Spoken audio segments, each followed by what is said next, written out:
Triássico. A história do Triássico se inicia em um cenário de devastação total. O planeta estava saindo da pior crise biológica já registrada, a extinção permiana. Esse evento, muitas vezes chamado de a Grande Agonia, dizimou cerca de 96% da vida dentro dos oceanos e 70% dos habitantes de terra firme. A vida na Terra não foi apenas abalada, ela quase foi apagada totalmente. O que restou dessa catástrofe precisou reconstruir os alicerces da existência partindo praticamente do zero. O ambiente nessa época era brutal e seco. A geografia era unificada no bloco de terra colossal conhecido como Pangeia. Por ser uma massa continental única e gigantesca, o coração da Pangeia era um deserto tão impenetrável que faria o Saara parecer um oásis. Estamos falando de ter todos os continentes que a gente conhece hoje, junto em um só lugar. E era como se o sinal de GPS da umidade das chuvas nunca chegasse ao centro do continente. Existiam calotas de gelo nos polos, o mundo era um forno global ligado no 250 graus de norte a sul. O clima estava longe de ser acolhedor,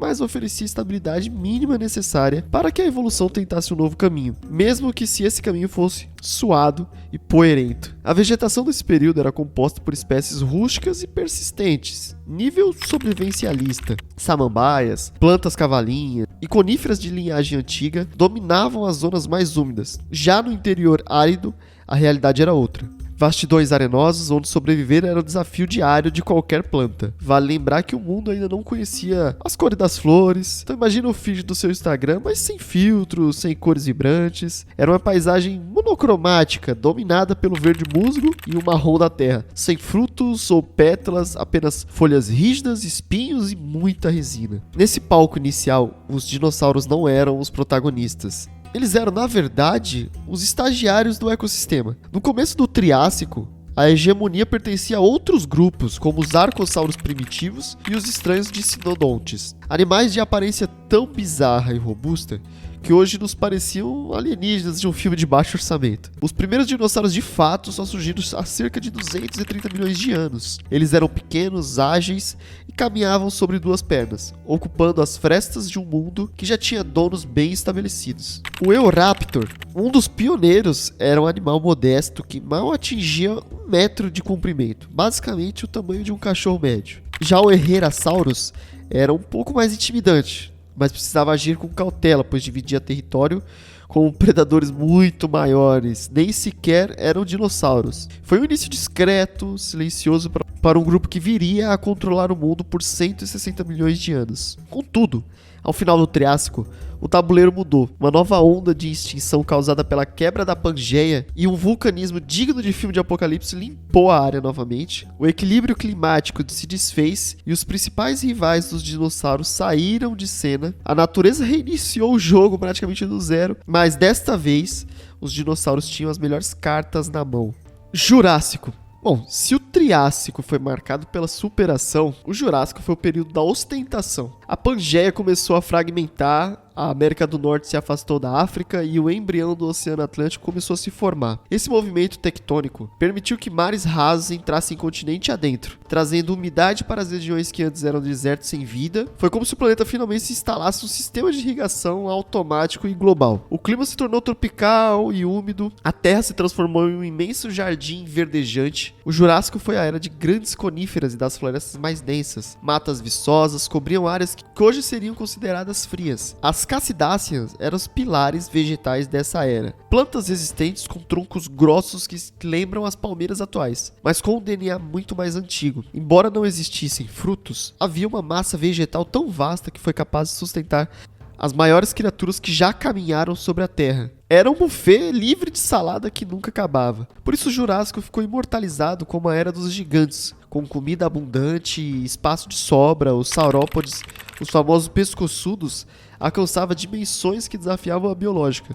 Criaturas como Brachiosaurus e Diplodocus não eram apenas grandes, eles eram monumentos vivos, animais que pesavam até 80 toneladas. Para você ter uma ideia, era como colocar 15 elefantes um em cima do outro. Eles se deslocavam como montanhas em movimento. Absolutamente nada na história chegou perto desse patamar de grandeza. Para acompanhar o crescimento das presas, os carnívoros também fizeram um upgrade de escala. O Allosaurus se consolidou como o predador do topo. Ele era veloz, munido de dentes serrilhados dinossauros. Seu segredo estava na eficiência, como um caçador de elite que sabe exatamente onde golpear. Também foi aqui que surgiu Archaeopteryx, pequeno e coberto por penas. Ele era uma mistura curiosa. Tinha asas para voo, mas garras e dentes de réptil. Ele não era exatamente um mestre dos céus. Estava mais para um planador iniciante, mas sua existência provava algo revolucionário. Os dinossauros não estavam satisfeitos apenas com o solo, eles estavam começando a reivindicar também o espaço aéreo. O Cretáceo. O Cretáceo foi o capítulo mais longo e espetacular de toda a era mesozoica. A grande season finale. Os continentes continuavam a sua deriva e o mapa do mundo já começava a dar match com o que reconhecemos hoje. O nível do mar era tão elevado que grandes porções de terra eram inundadas por oceanos rasos, dividindo continentes como a América do Norte ao meio. O Cretáceo trouxe uma mudança estética que define o nosso mundo até hoje. A ascensão de plantas como flores. Pela primeira vez, a Terra ganhou cores vibrantes. Flores, frutos e néctar iniciaram uma revolução silenciosa. Insetos e pequenos mamíferos evoluíram em sintonia com essas plantas, tornando as cadeias alimentares muito mais complexas. Foi o fim da era monocromática e o início do mundo muito mais parecido com o nosso de hoje. Nesse período, os dinossauros alcançaram a zênite. No hemisfério norte, os tiranosaurídeos ocupavam o topo da pirâmide. Os tiranossauros rex era uma máquina de caça perfeita. Tinha visão binocular, melhor que uma águia, e uma pressão de mordida capaz de triturar um carro popular como se fosse uma latinha de refrigerante. Se existisse um Tinder na época dos predadores, o T-Rex com certeza ganharia aí muitos super likes, sabe? Seria totalmente absoluto. Cara, embora ninguém talvez fosse louco de marcar um encontro com ele. Mas a diversidade era insana. Na Ásia, o Velociraptor mostrava agilidade, enquanto o Therizinossauros desafiava as regras com garras gigantescas. Parecia o Fred Krueger do mundo animal, mas era para comer plantas. Na África, os espinossauros reinavam nos rios, sendo o maior predador carnívoro conhecido, adaptado para o modelo tanto na terra quanto na água. Na América do Sul, o Carnotaurus era um corredor veloz com chifres distintos, enquanto o Argentinossauros detinha o título de gigante supremo entre os gigantes. O domínio não era só terrestre. Os céus eram patrulhados por pterossauros, como o Quetzalcoatlus, cuja envergadura se assemelhava a de um avião monomotor.